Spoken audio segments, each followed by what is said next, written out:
Bonsoir Patricia. La No Finish Line va débuter le 13 novembre. Quelles en seront les modalités pratiques cette année? Alors avant d'évoquer les nouveautés, peut-être le parcours tout d'abord. On a une indication sur le lieu qui vous entoure. Oui, le parcours c'est pratiquement le même qu'il y a 2 ans. On a juste raccourci un petit peu la digue, mais le parcours reste à l'identique. On reste sur Fontvieille parce que bon, c'est vrai, c'est un lieu qui est aimé de tout le monde et qui est très pratique à la fois pour installer notre ravitaillement, nos sponsors. Et puis On donc, est, comme chaque année, des petites touches de nouveautés. Et il y en aura cette année encore. oui, des petites touches de nouveautés, surtout cette année. La grande nouveauté, c'est que nous avons un format hybride. Beaucoup de personnes ont apprécié de pouvoir courir ou marcher avec l'application un peu partout dans le monde sans être forcément sur le circuit.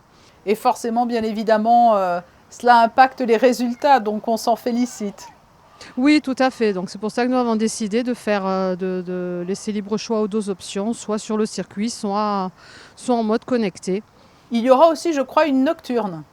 Oui, il y aura une nocturne spéciale 12 heures qui va démarrer le jeudi 18 novembre à 21 heures et qui s'arrêtera le vendredi 19 novembre à 9 heures du matin. L'objectif, là, c'est de battre un certain nombre de kilomètres.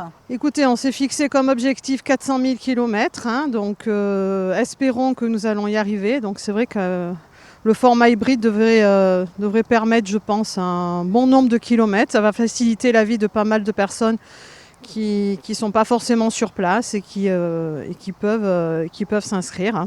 Alors, on l'a dit dans le monde entier, mais qui peut participer? Tout le monde, y compris nos amis les bêtes? C'est prévu au programme et c'est avec plaisir que nous accueillerons les toutous sur le circuit.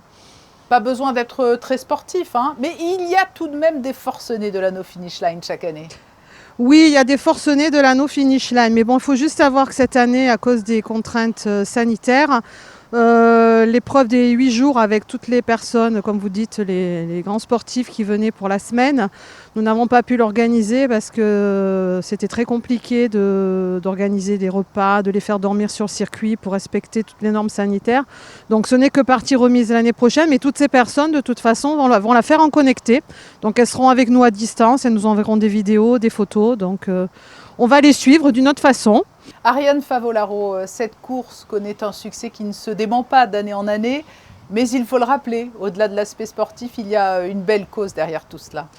Oui, il y a une belle cause parce que nous, il faut savoir qu'on reverse 1 euro par kilomètre effectué. Donc ça veut dire que s'il y a 400 000 kilomètres qui sont parcourus, il y aura 400 000 euros de reversés. Et moi, je tiens tout d'abord à remercier les sponsors principaux. On a beaucoup de fidèles, beaucoup de gens qui nous soutiennent et ça c'est vraiment un gros avantage. Ça nous fait chaud au cœur parce que rien n'est facile à organiser en ce moment. Et cela bénéficie à des enfants malades notamment qui ne peuvent pas être opérés dans leur pays d'origine? Ça bénéficie à des enfants malades, à des enfants défavorisés, des constructions d'écoles.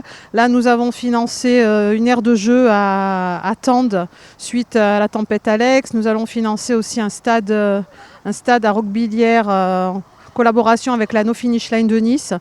Donc c'était ce qu'on avait promis l'année dernière, de pouvoir aider les enfants des vallées sinistrées.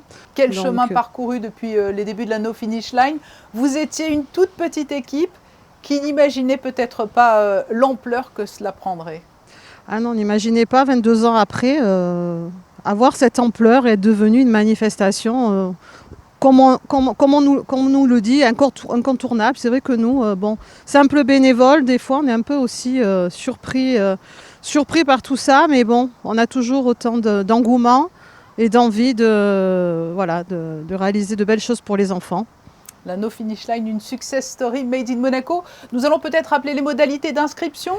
Voilà, c'est important parce que je sais que cette année, avec le format hybride, beaucoup de gens nous posent des questions. Donc, il faut savoir qu'on peut s'inscrire en achetant une puce. Vous allez sur le site Children and Future. Il y a toutes les modalités pour s'inscrire. Et puis après, sinon, il y a nos bénévoles qui sont là au téléphone pour répondre aux questions. Donc, soit avec la puce et on vient directement sur le circuit, soit avec l'application qui permet à la fois d'être sur le circuit et hors du circuit. Voilà, c'est noté. Merci Ariane Favaloro d'avoir répondu à nos questions ce soir. Et je le rappelle, le coup d'envoi de la No Finish Line sera donné le 13 novembre à 14 h. Tout à fait. Merci Patricia.